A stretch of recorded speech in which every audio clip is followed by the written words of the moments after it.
The movie begins aboard the Poseidon, a massive luxury cruise ship with multiple decks. Life on board is full of laughter, fun, and excitement for all the passengers, especially since it's New Year's Eve. We see people dancing, singing, and celebrating in a lively atmosphere. Then the scene shifts to the control room, where the captain appears anxious and uneasy. He senses something isn't right. His instincts turn out to be correct when, suddenly and without any warning, a gigantic wave appears in front of the ship. It's so massive that it seems to rise higher than the moon. The captain quickly tries to react, orders a change in direction, and alerts everyone about the danger. Panic spreads throughout the ship. Passengers start running in every direction, desperate to save themselves, but the wave is too fast. It slams into the side of the ship, completely engulfing it, then flips the entire vessel upside down. Water floods in everywhere, drowning a large number of people. Moments later, a massive explosion occurs in the control room, killing the entire crew. Soon after, a surviving officer arrives at the main hall and speaks to the passengers, explaining the situation. "We have two pieces of news, one bad and one good. The bad news is that a huge tsunami hit the ship and flipped it over, which means we're all trapped here and can't get out. The good news is that the entire crew is dead." The passengers look confused, so the officer clarifies. "Before they died, the crew sent out a distress signal to the rescue team. That means a helicopter should be on its way soon. We just have to stay calm and keep it together until then."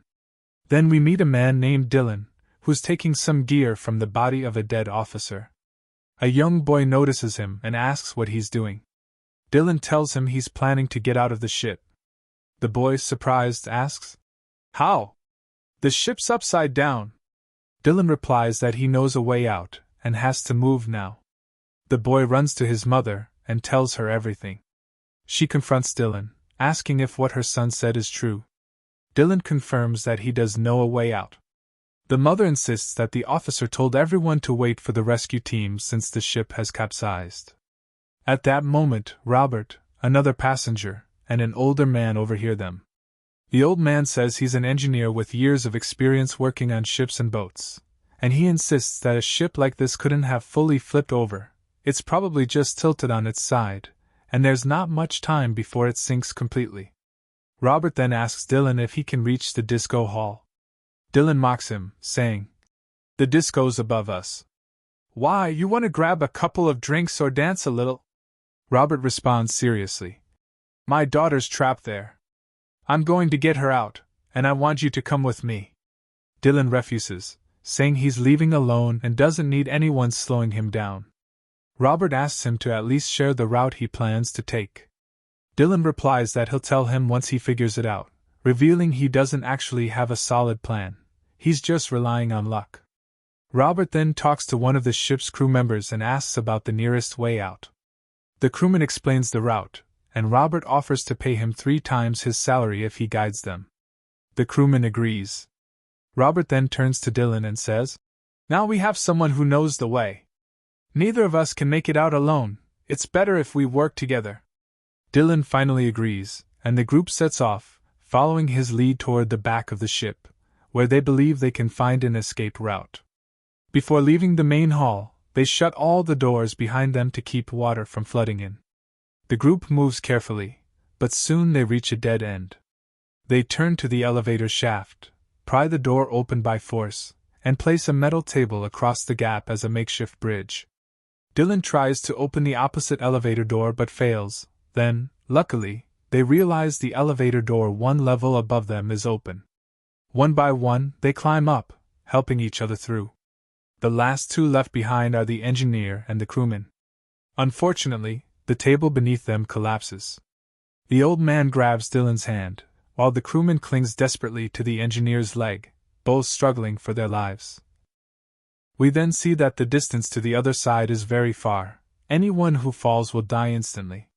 But that's not the only problem. The elevator itself starts sliding down toward them, and if it falls on top of the 2 men, it'll crush them completely. Dylan is holding both men tightly, struggling to lift them, but the weight is too much for him to handle. The elevator keeps slipping closer and closer. At that moment, Dylan shouts to the old engineer, telling him to get rid of the ship's worker by any means necessary, or the elevator will crash down and kill them both.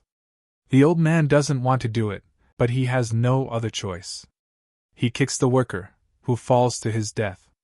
Just before the elevator crashes down on the old man, Dylan manages to pull him up at the very last second. The moment the elevator hits the floor, a massive explosion erupts.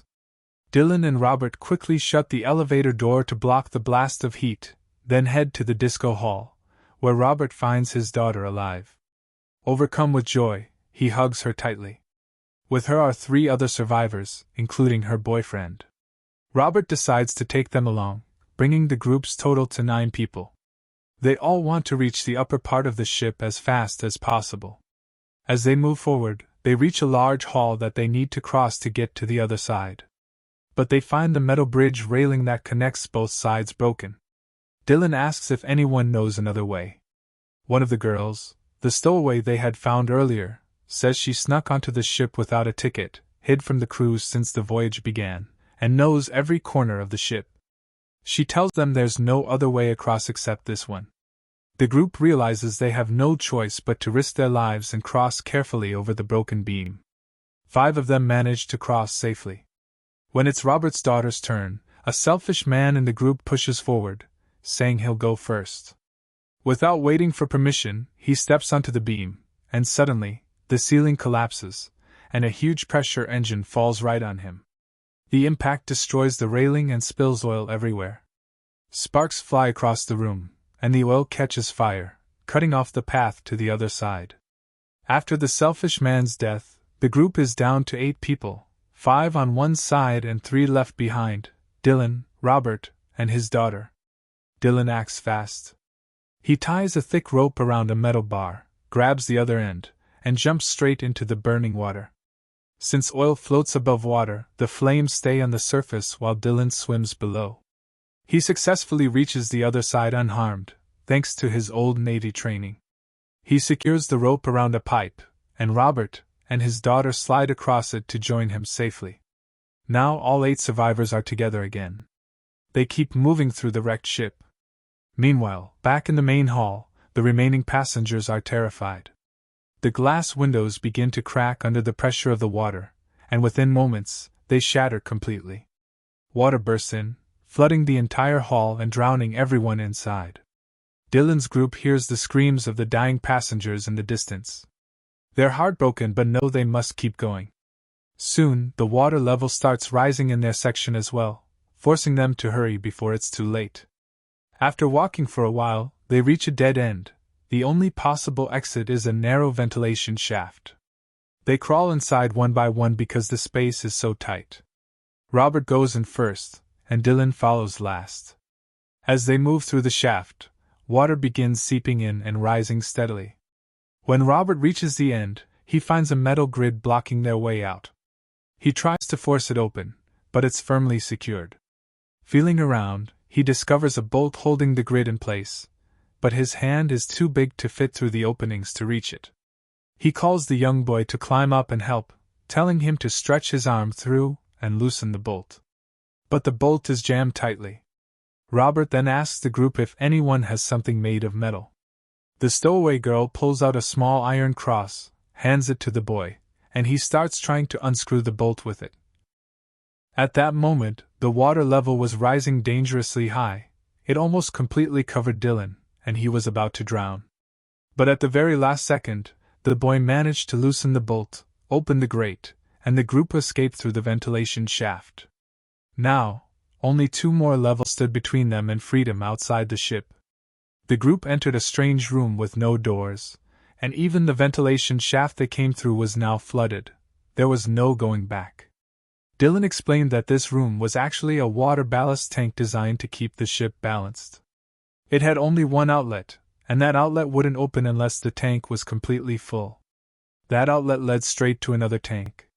He told them that if they wanted to get out, they'd have to fill this tank with water, so that when it reached capacity, the hatch would open, allowing them to move into the next chamber.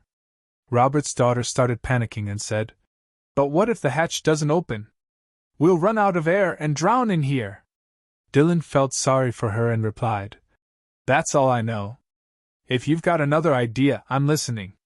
Robert backed him up, and both men began filling the tank with water. The water kept rising until the group had to take their final breaths and dive to the hatch. Unfortunately, it didn't open right away. Their faces filled with fear and despair, but just a second later, the hatch burst open, and the pressure shot them all through into the next tank. Their problems, however, weren't over. Now they had to dive underwater and swim a certain distance to exit the second tank and reach the tunnel beyond. Everyone took a deep breath and plunged into the water, swimming as fast as they could toward the exit. But the runaway girl's dress got caught on a wire, and she lost her breath underwater. Even though the old man managed to free her and pull her out, it was too late. She had drowned. The group was down one more member. Only 7 survivors remained. They eventually reached the room that was supposed to lead them out, but it was completely flooded. Dylan looked hopelessly at a certain spot in the room, and when one of the women asked him why, he said, "That's where the exit was supposed to be. The distance is too great. There's no way we can swim that far underwater." Robert tried to lift their spirits, saying, "Maybe we'll find another way out if we climb higher." But Dylan shook his head and said, "That was the only way." Robert gave him a tired smile and said, "Don't beat yourself up. You've done more than enough, and we're grateful. Maybe it's just our fate to die on this ship. You can't escape destiny." Suddenly, a massive explosion erupted in the engine room, sending a huge surge of water rushing through the ship. Luckily, the blast opened up the very passage they needed to reach. They finally made it to the propeller chamber, but there was one big problem: the propellers were still spinning. Even worse, they were rotating in reverse, creating a powerful air current that pushed everything back toward the group. Every time they threw something at the propellers to jam them, the wind blew it right back in their faces. Then, by sheer luck, Robert found a schematic map showing that the propeller control room was 150 feet below their position, a long and deadly distance for anyone to swim down and back. Whoever went down there wouldn't make it out alive. Robert decided to sacrifice himself, saying he would go. But his daughter's boyfriend immediately protested. "No, I'll go. You stay here. She needs you." They argued about who should take the risk, wasting precious seconds, until finally Robert dove into the water, determined to save everyone else. Meanwhile, Dylan was searching for the young boy and his mother. The water had risen above the boy's head, and he was about to drown. Thankfully, Dylan found him in time and pulled him to safety. When he returned to the group, he saw that the water level was still rising fast. He shouted that they needed to stop the propellers before it was too late. Down below, Robert finally reached the control room, but to his shock, the shutdown switch was broken. He had risked his life for nothing. His body started convulsing from lack of oxygen, but just before losing consciousness, he noticed a button labeled "Reverse Propeller Direction." With his last bit of strength, he pressed it, and then his body went still. A moment later, the others realized the propellers hadn't stopped, and Dylan shouted, "Why aren't they stopping?" But Robert's daughter's boyfriend noticed something. The air currents had changed direction. That meant the propellers were now spinning the other way. They could finally throw something into them safely. Dylan grabbed a large gas cylinder and hurled it into the spinning blades. The impact caused a massive explosion, completely destroying the propellers. The survivors quickly escaped the ship and jumped into the ocean. Not long after, they found a small lifeboat that had fallen from the ship. They climbed aboard, exhausted but alive. Yet, their relief was short-lived.